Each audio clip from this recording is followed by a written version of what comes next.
good afternoon. To have an elder brother. Well,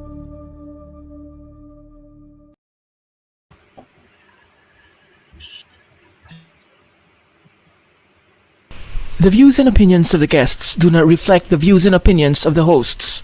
Furthermore, the views and opinions of the hosts do not reflect the views and opinions of the show, the management of this page, and the affiliations of the hosts.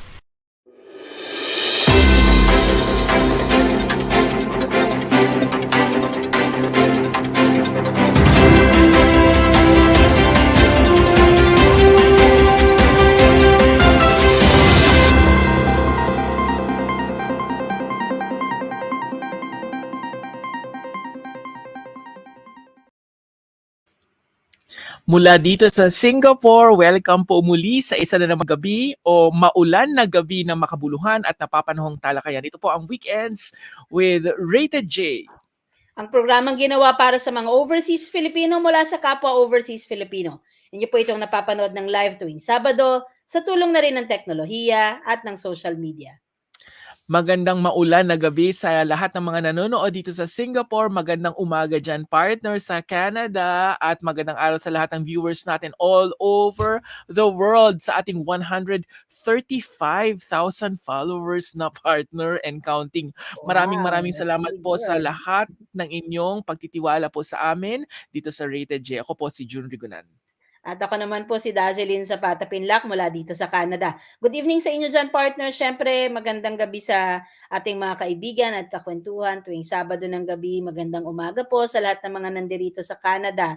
For more updates, please like and follow our official Facebook page na Rated J at sa ating YouTube channel na Rated J Official. Para naman po sa inyong mga komento, mag-post o mag-send ng message sa ating mga social media accounts sa Facebook, YouTube, Instagram, Twitter at TikTok, o di kaya ay mag-email sa ratedjofficial@gmail.com. Nako partner, nakikita mo ba ang dami-dami nating nanonood ngayon? Excited silang makita si Viral Yaya. Nako, dyan lang kayo kasi medyo bibitinin muna namin kayo ng kaunti dyan kasi may mga pag-uusapan muna kami. Pero partner, noong nakaraang Sabado nga, ibinalita natin sa headline news ang kwento ng isang yaya na nag-viral sa social media. Ito nga yung isang migrant domestic worker natin na si Aling Lita na sinorpresa ang kanyang inalagaan ng 27 years sa mismong araw ng kanyang kasal. Oh, 'di ba? Kaya nga nakaka-excite yan, napaka-sweet. True. Nakakatuwa na viral video talaga. At siyempre dahil nga araw naming mga nanay bukas, pinili natin ang kwento ni Aling Lita na maging inspirasyon ng iba pang mga nanay. Sa likod ng pagiging yaya niya, ano ang kanyang sariling istorya? Panoorin natin 'to. Ginulat tayo ni Nanay Lita dahil sa viral video ng kasal ng kanyang inalagaan ng 27 years na si Kelly. Halos maluhod sa iyak at tuwa si Kelly dahil sa sorpresang hindi niya inakala ang pagdating ni Yaya Lita sa isa sa pinakamahalagang bahagi ng kanyang buhay. Subalit sa likod ng viral video na ito, may kwentong taglay si Nanay Lita na nagmula pa sa Antique. Sa likod ng 27 taon na isinakripisyo niya ang kanyang sariling buhay na hindi makapiling ang kanyang mga anak, mabigyan lamang sila ng magandang buhay. Kilalanin natin si Aling Lita at ang kwento ng ulirang ina na si Viral Yaya dito lamang sa Weekends with Rated J.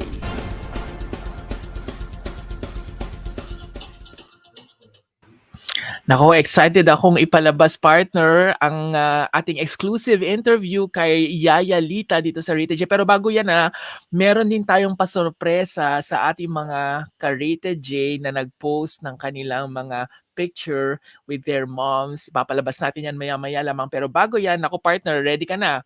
Oo, Ready ka na ready ba? na ako sa tissue ko, nandito na sa gilid. Ayan.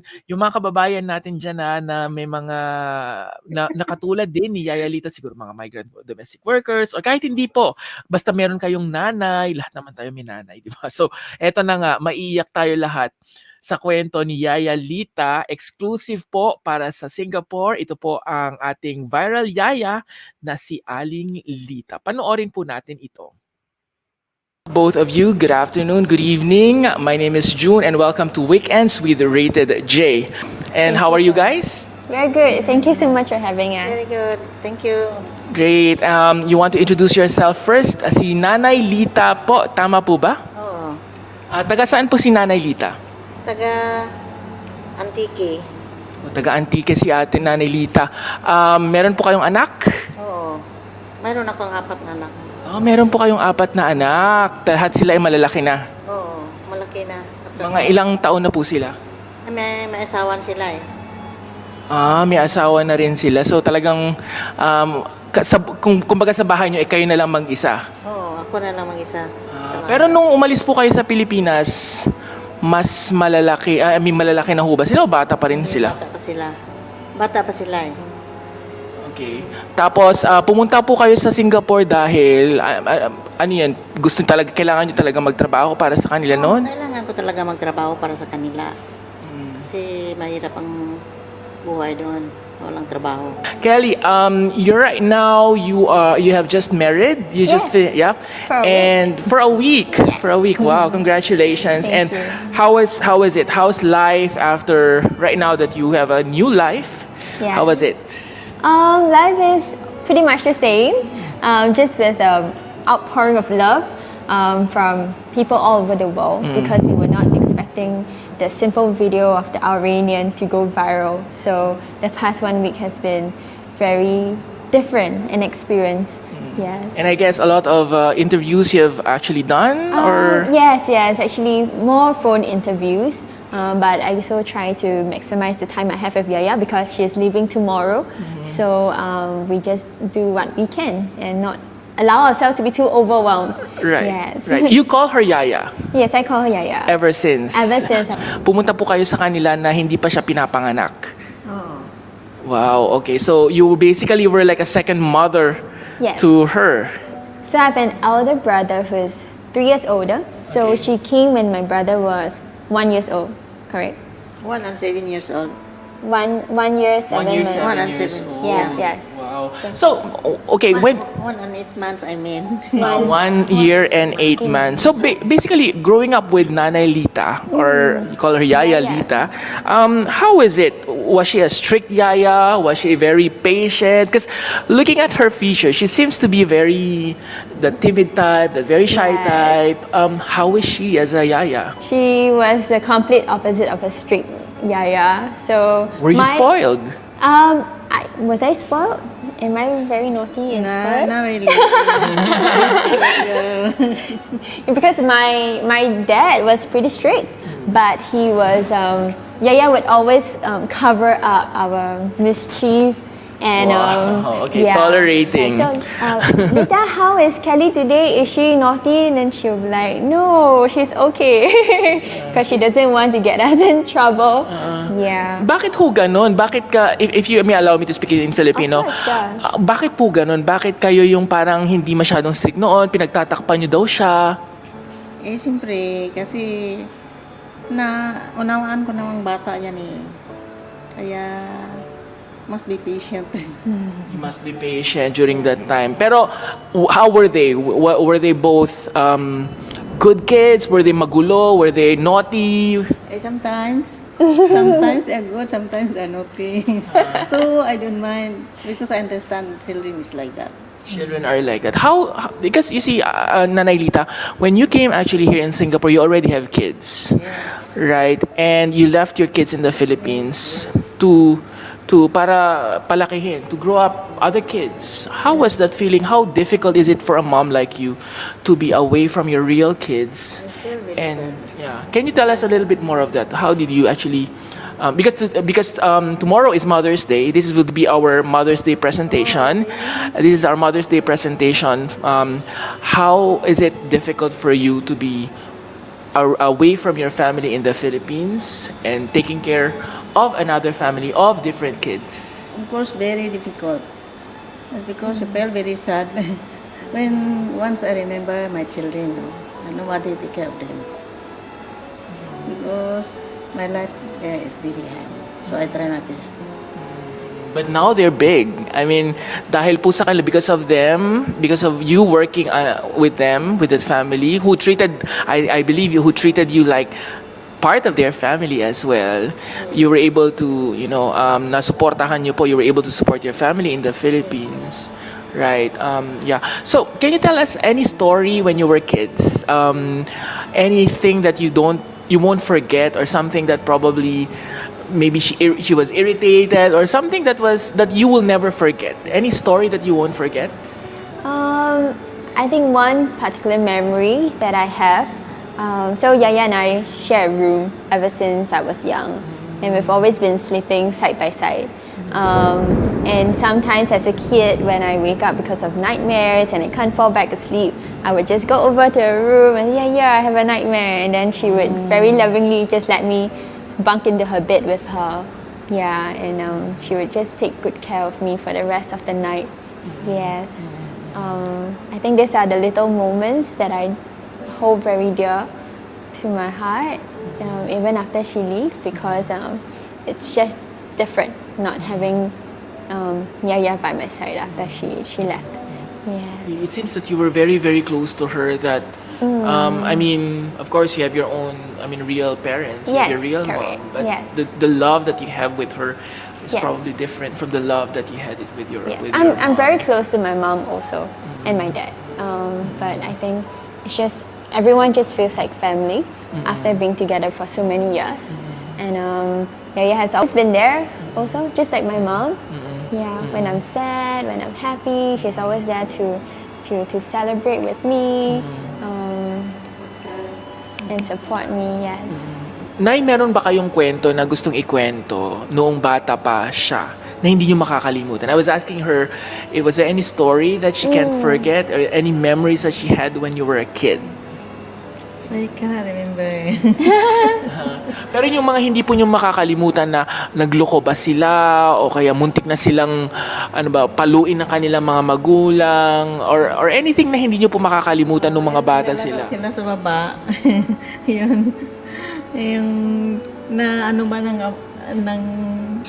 apo yung mo kasi ng lighter. You were playing fire. You're playing fire. Your brother is playing fire. I don't know that he bring the lighter and then light something there, and then you touch, then you burn your finger. Then your mommy and daddy scold two of you. Do you remember that story? I don't remember.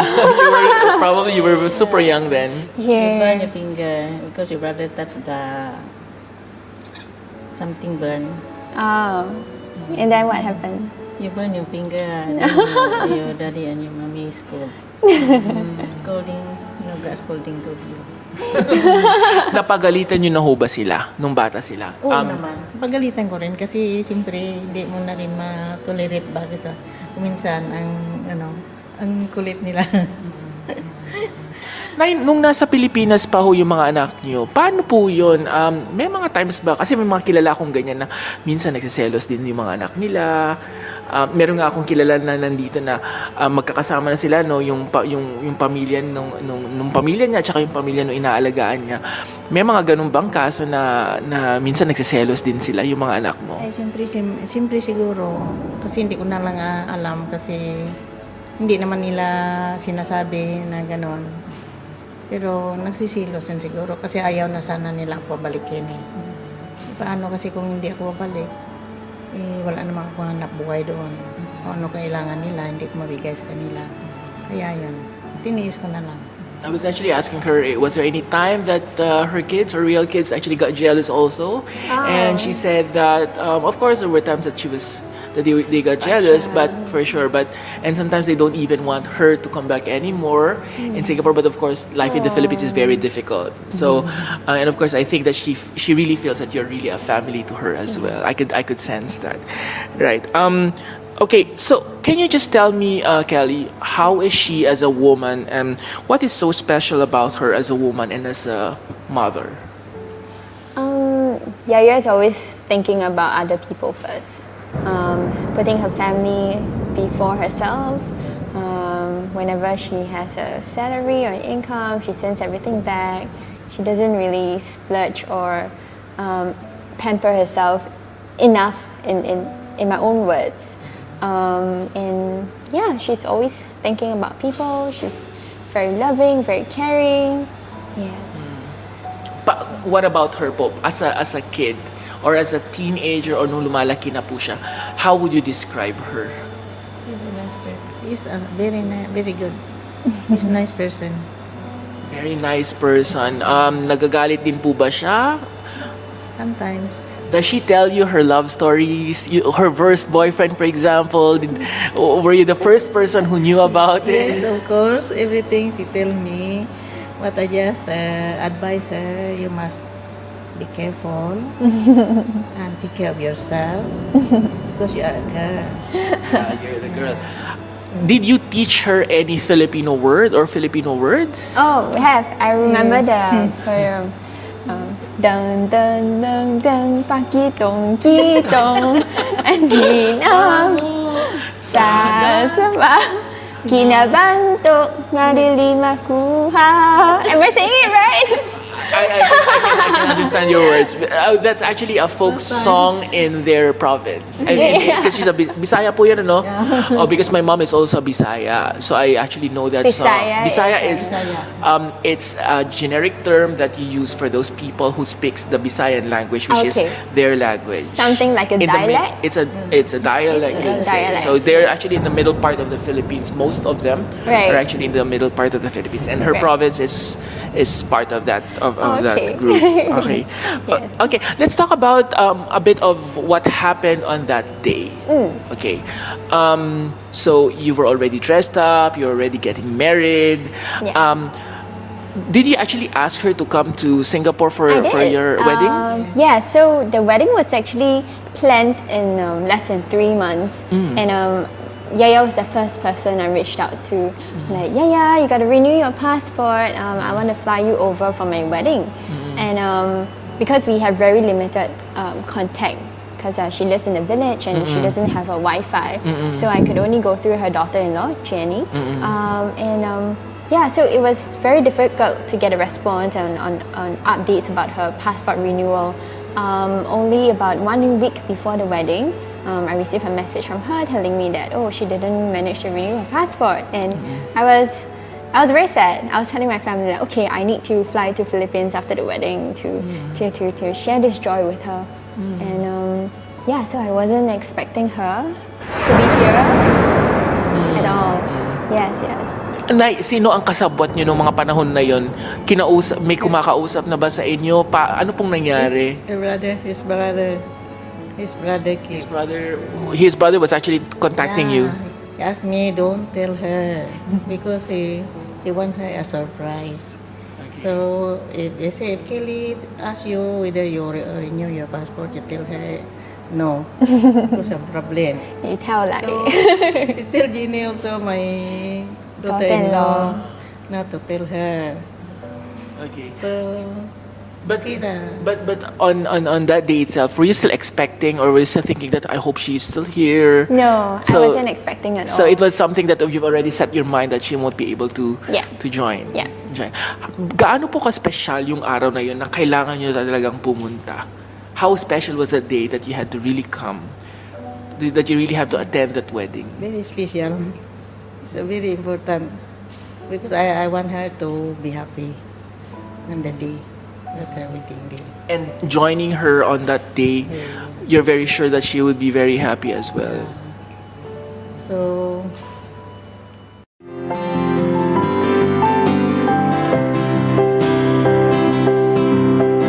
I've prepared a very big surprise for you. Are you ready? Look over there.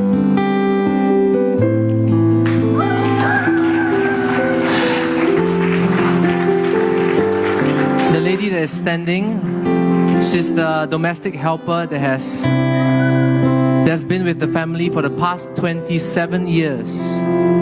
And she came to Singapore from the Philippines. Can we give her a round of applause? Her name is Yaya, right? Let's give them a moment.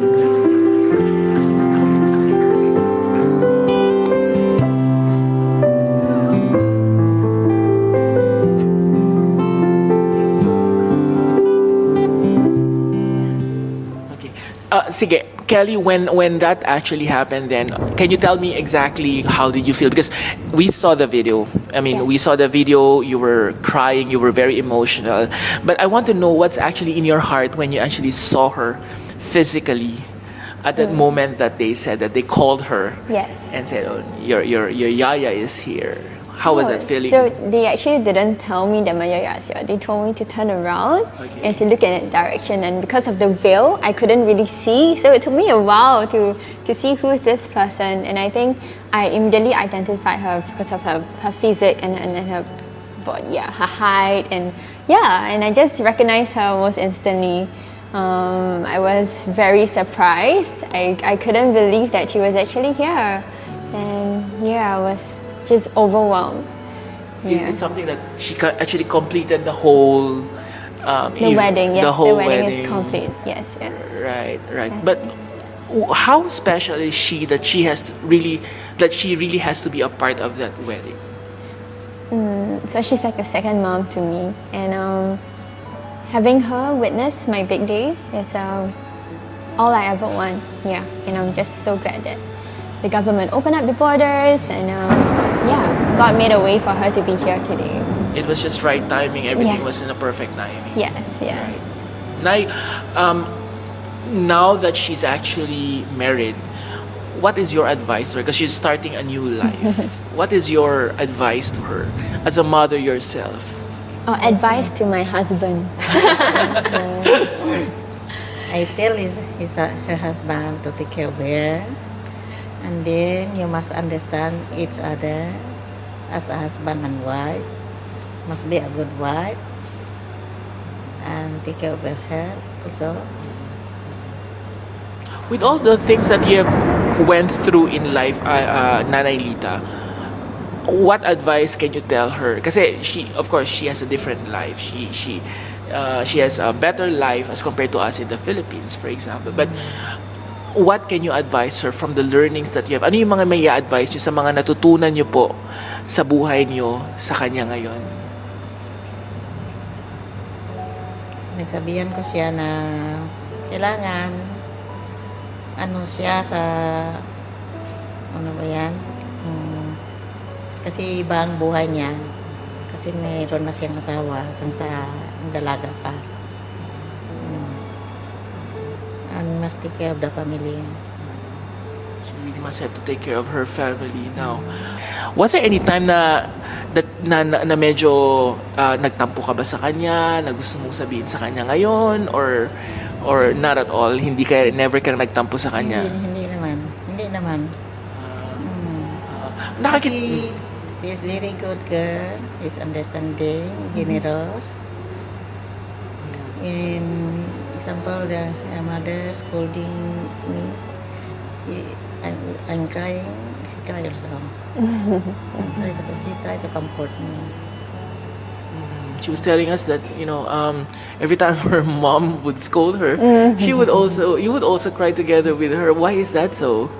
No, I just feel for her. Yeah. But of course, I mean, it's normal for every employer and employee to have conflicts or Right, disagreements. right. So I think I just feel that she has no one else here alone, right? Right. To confide in, and I think it just makes it easier because we share the same room. And Right. I was actually asking her if there's anything that she has never mentioned to you or that she wanted to tell you. I don't see, or I didn't hear anything that she wants to say to you, because probably she's very open to you. What about you? Was there any time that you actually felt not so comfortable, or something that you've never told her that you want to share with the viewers right now, and with her, of course? Actually, not much, except I remember there was one time when I was a kid and I was a bit naughty and I didn't want to go home after we went out to the playground. And then I was pulling her and not wanting her to go home, and I accidentally ripped her shirt. And I just, do you remember that one time? I tore your blouse. Yeah, I think I never ever properly apologize for that, and I just want to say I'm sorry for all the times that I was very naughty when I was younger, and I thank you for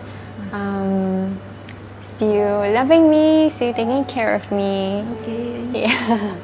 It seems that that instance actually stuck into your mind. Yes. Why is that so?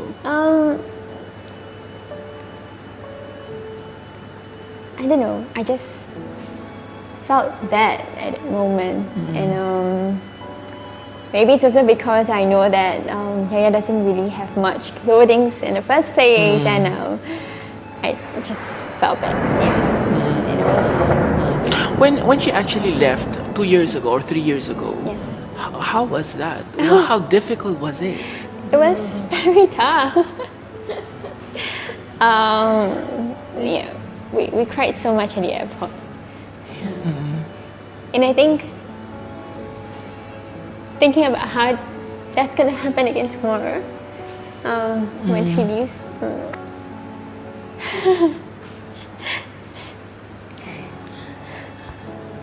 Never mind, just pray that we both of us have a good health and a long life. Then I can see you again next time. Yes. Right? So, take care. I know you're a good girl. May anong pinagpapasalamat mo sa kanya? What are you grateful to her? It's just because he's so generous, very kind to me. When the mothers called me, she had to tell the mother that talk to her nicely, don't scold her. But other than that, ate, anay, ano yung iba pang pinagpapasalamat nyo sa kanya sa lahat ng 27 years that you have been with them? Which one, ano yung talagang yun, pinagpapasalamat at grateful kayo sa kanya? Hindi kasi kung ano, kahit ano yan na magalit yung nanay niya, sa akin yan kumakampi. Nakampihan niya ko yan. Kaya nga ayaw na nanay niya na iiyak ako pag pinagpagalitan niya. Dahil siya iiyak rin pag nakita niya ako. Minsan hindi ako umiiyak pag ano yan, pag tanghali. Umiiyak ko pag bago ako matulog, umiiyak. Pero naiintindihan nyo naman ang nanay niya Oo, siguro. naintindihan ko naman. Naintindihan ko naman. Eh, hindi naman, wala namang perfecto eh. Siyempre, masyadong close kasi Oo, din kayo. naintindihan ko naman kasi kaya nung umuwi ako, parang na-miss ko rin siya. Kasi wala nang nag-advise sa akin kung ano ang buti kong gawin. Kaya na-miss ko rin ang nanay niya. Siyempre, Kasi siyempre. parang nanay rin sa akin yan eh. At saka walang nag-advise sa akin kung ano buti kong gawin. Ganyan. She was actually telling you that she was actually telling me that she also missed your mom, even though that of course they would have misunderstandings and you would always try to comfort her, but at the end of the day she actually understands where your mom is coming from. Yes. So that's why she also missed your mom. Right, Nay? Yes. Yeah. Tama, Nay. Ayan. What about you, Kelly? What are you most grateful about her? Just grateful for all her love and dedication to the family for 27 years. Never once thinking of joining another family, no matter how much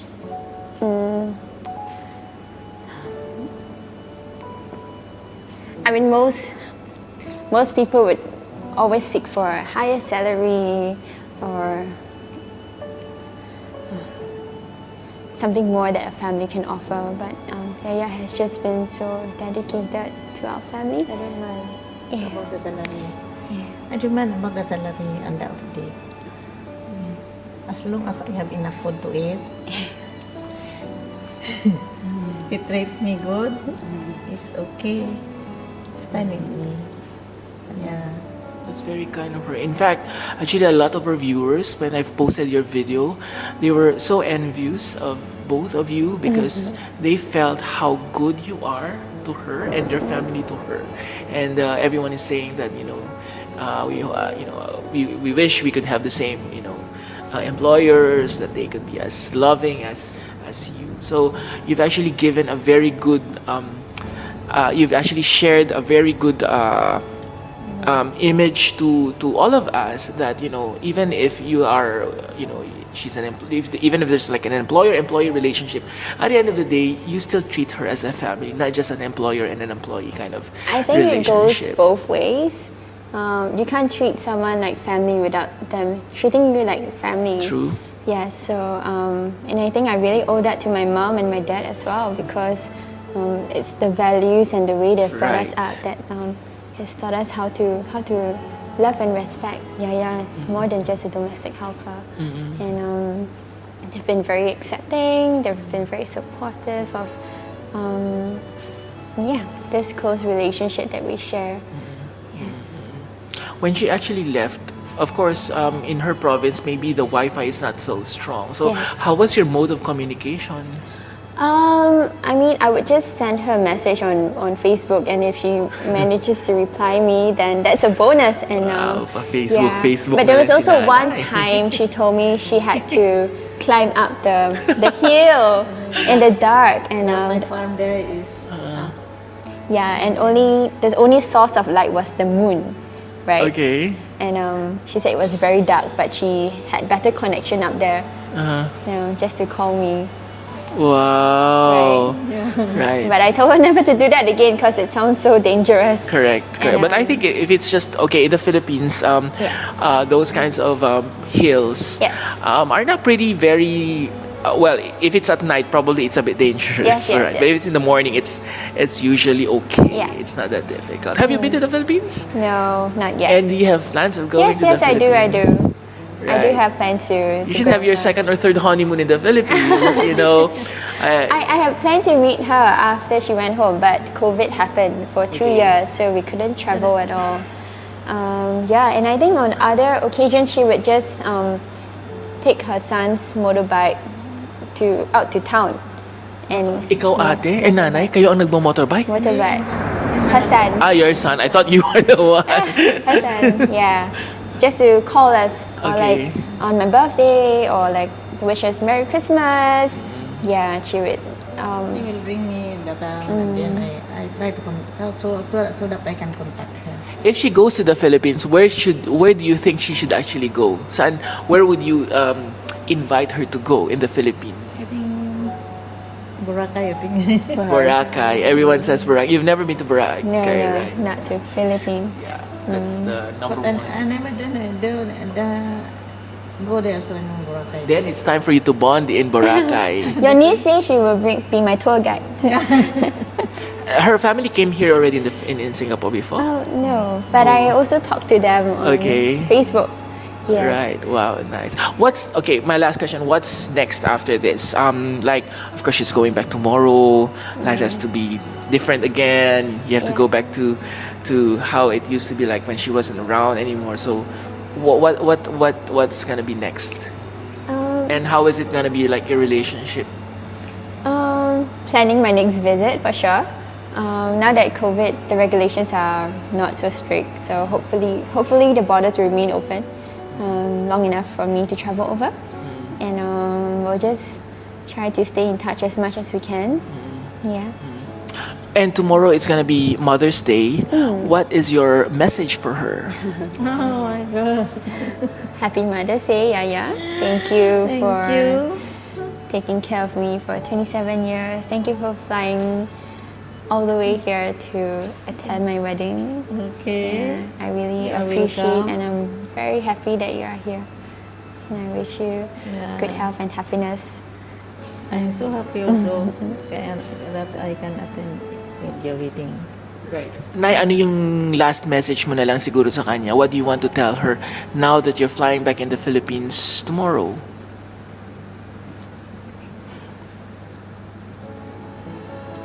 Ano yung gusto mong I will try sabihin? to in touch with her if I have time. So don't worry. I will try my best to be healthy also. Then I can see her again. Wow, that's your promise to her. That's your promise to her. What about you? What's your promise to her? I'll go over as soon as I can. Yeah. Yeah. All right. With that, thank you very much Thank for you. joining us tonight. It's an emotional interview, but yeah, thank you very much for joining us. Thank All you right. so much. All Thank right. you. Just got it.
That is so Ano, heartwarming. Kuya.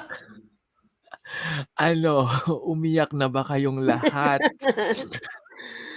That is so Pasensya po at marami beautiful. tayong napaiyak ngayong gabi. Ako mismo kahit ilang beses ko na hong napanood yung episode na yan, ako'y naiiyak pa rin. Yan, ang dami nga natin. Magbasa lang tayo very quickly lang partner ng mga comments. Okay. Excuse me po, partner, ikaw na ako muna magbasa. Okay, Nabulong na sige, lang sige, ako. sige.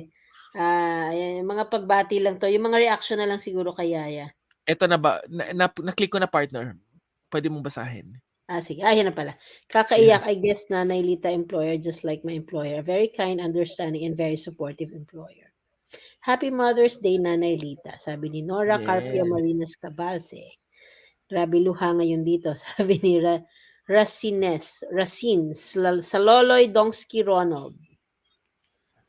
Edith Serdan, tama na Kuya Jun, inaano ka ba namin?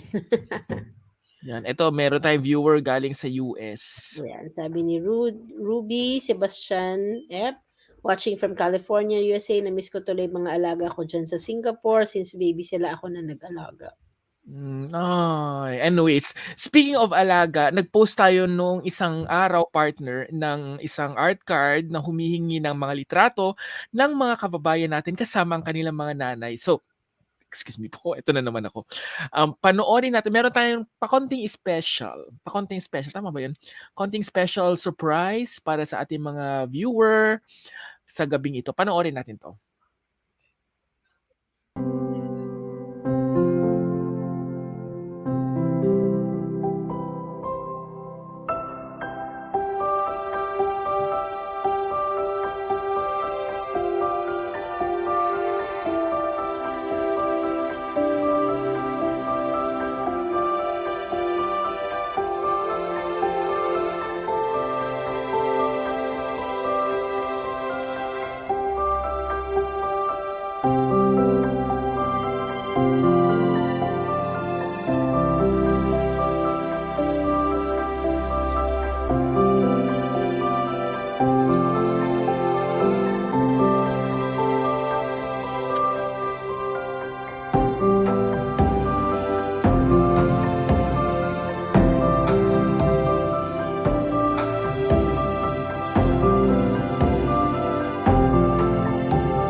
Ayan, happy Mother's Day po sa lahat ng ating mga nanay. Sa aking nanay na nasa Mother's heaven na Day. ngayon, happy Mother's Day, ma. Namimiss kita araw-araw. Ayan, at syempre, bakit nandun pa rin yung kwan? Kanina pa ba yan? Ay, napindot ko ba? Ako ba yung Hindi, nakapindot? o baka ako, okay. Hap Anyways, ayan, Happy happy Mother's Mother's Day Day. sa mga kapwa Yan, nanay, sa aking nanay, si happy Mamila Mother's Day, Ligaya partner. Zapata. Happy Happy Mother's Mother's Day Day. At sa kay mga mama kasama mo. natin din, mga nagbumabati din sila dito, sila Ninita, ayan sila Brangelina. Happy Mother's Day sa inyo mga kapatid. Yes, Yan. ayan. Naku, pag-usapan pa natin lalo ng masinsinan ang mga bagay-bagay na 'yan pagkatapos po ng programa namin na Weekends with Rita J. Sunod po tayo dun ha, dun sa He Said, She Said para mas lalo natin pag-usapan itong mga napanood natin ngayong gabi. Alright, with that partner, ready ka na ba sa ating extra? Ready na. Dahil ako, hindi pa. Nako, ayan na. Sige na, sige na, sige na. Magkita-kita tayo mulit sa susunod na Sabado sa mga pinakabago, pinakamakabuluhan at mga napapanahong impormasyon at talakayan ng tunay na public service po na hatid namin sa inyo. Mula sa programang ginawa ng mga overseas Filipino para sa mga kapwa overseas Filipino. Ito ang Weekends Weekends with with Rita J. Rita J. Susunod na po ang He Said, She Said. Ayan, na po ha. Doon tayo mag-iyakan sa He Said, She Said. Thank you for watching our program. Please do like and share this video. Don't forget to watch our other videos and subscribe to our YouTube channel. Salamat, Rita J.